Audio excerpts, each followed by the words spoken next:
Hi everybody, welcome to the video. This is Sonika here. My name is Christian. We're the founders of the LoveWorks Solution.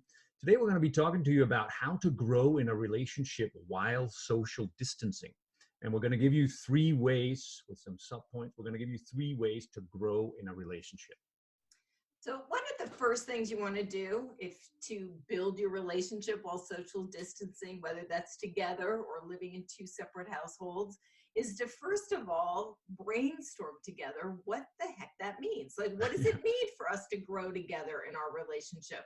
What's important to us? What is it we would like to create during this next 6 to 8 weeks together? Yeah, when we come out of it, when we look back 8 or 10 weeks out and we look back, what would we like to say that would constitute, hey, we really grew our relationship during this time? Yeah, that was like one of the best times of our lives, the Yeah. best time of our relationship. And I'll tell you why it's important to kind of start off with planning is because most of us drift through our days. We just try to get through it's a tough situation. Everybody is in a tough and suboptimal situation right now. It's understandable if we just try to make it through. So when you think through ahead of time, oh, what does that look like to us? What's important to us? And you get it down on paper, it helps you then be able to implement and actually make that stuff happen. So we got some ideas for you, these that you may take on, or you can come up with your own. So one plan you might make is identify one project you could accomplish together. Build a shed in your house, or paint the kids' room, or bake a cake, for smaller ones. And that's a good way sometimes to grow a relationship is have a shared activity together where you're having to negotiate and work through things together. It's a good opportunity to actually build connection in your relationship. Another is to learn a new skill together.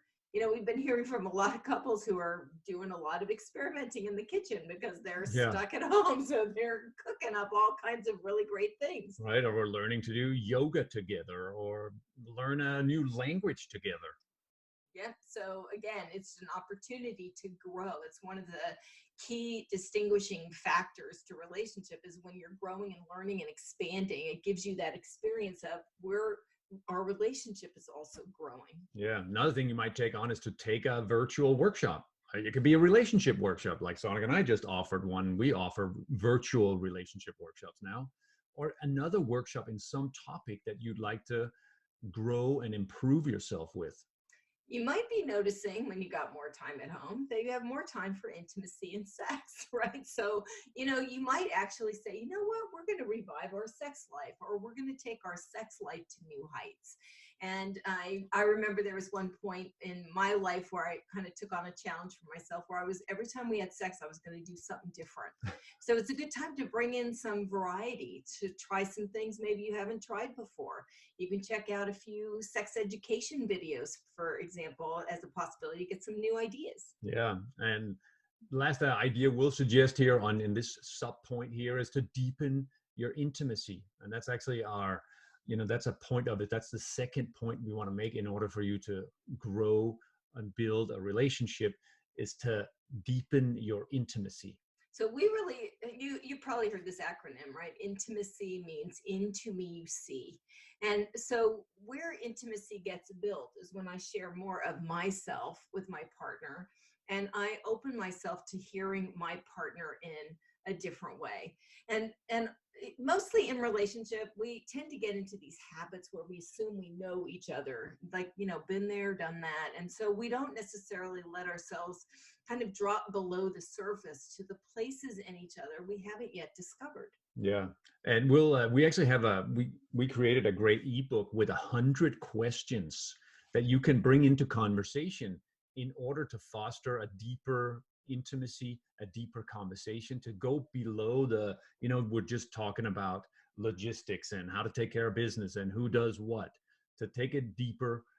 So you can check out we'll put the description of this, the link in the description, so you can go get this ebook if you're interested. And we'll give you a couple of examples of questions that are taken from this book that you could ask of yourself or each other. Yeah, so just set aside 15 minutes where you're just going to take turns asking each other questions. You could even do it over a meal. So for example, you might ask, what quality do you most appreciate about yourself and why? And I really have to, that's not something I ordinarily think about. I have to actually really look inside. What quality about myself do I appreciate most? And why is that important? Another is, what do you most not want people to know about you, and why? Yeah. So that actually connects us to the parts of ourselves we might not like so much, or we might feel shame about, or we might want to improve. And so when we can bring it up and actually share about it, it's a way to go deep and be vulnerable with each other. And it's also a way to kind of bring these things up to the surface for reflection and healing. All of which grows your relationship and grows you as a human being. Another great question is, tell me something you really like about me, and why. Yeah. When is the last time you asked your partner, would you tell me something you like about me, and just took time to listen to it? Yeah. What would you miss most about me if I was gone? Yeah. It's another great question. So anyway, for more ideas with that, and we invite you to download our ebook, 100 Intimacy Questions, and just take time to ask questions that drop you down below where you usually go and allow you to really get to know each other, a lot like how we used to do during the honeymoon phase, when we were assuming we didn't know each other and we were having fun discovering each other. Yeah, and the third tip we want to give you for how to grow your relationship while social distancing, and how to grow your relationship in general, and to create a really strong foundation for your relationship as well, is to appreciate and to speak out loud your appreciations of particularly your partner, and also of everything else in your life. I'll tell you, appreciation is so essential to relationship.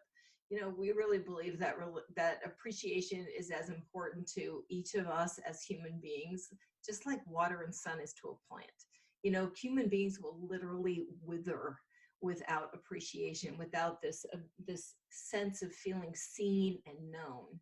So when you deliver an appreciation to your partner, there's several things that happen. One, I got to look for something I like. First of all, I have something to say. So that shifts my mood usually off of the stuff I'm not liking to the stuff I am liking. So that makes me feel better. And plus, it feeds my partner's best self. It highlights his virtues. And there's a wonderful thing that happens when we get appreciated.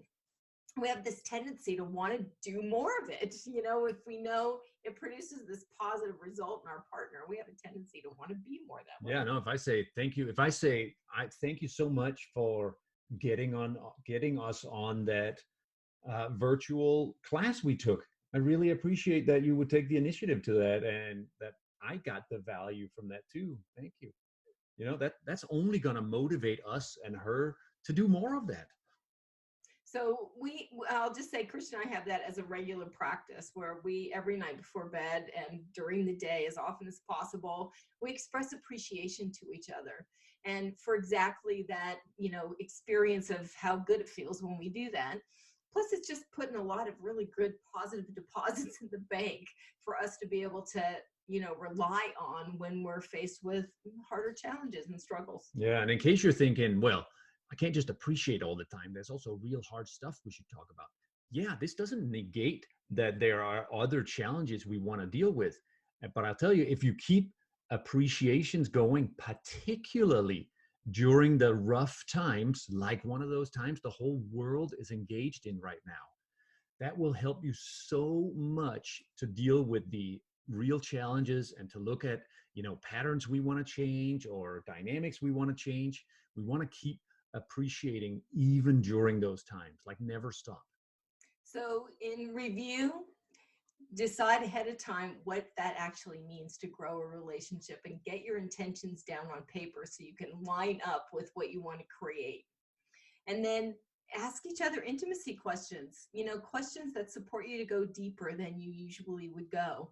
Yeah. And then third, appreciate each other. Speak your appreciations. Sonika and I, we do 3 times before we go to sleep at night, but more is better. And if you're interested, go download the free ebook with 100 intimacy questions. Thanks for tuning in. We'll see you next time. Yeah, and here's to growing your relationship. I know.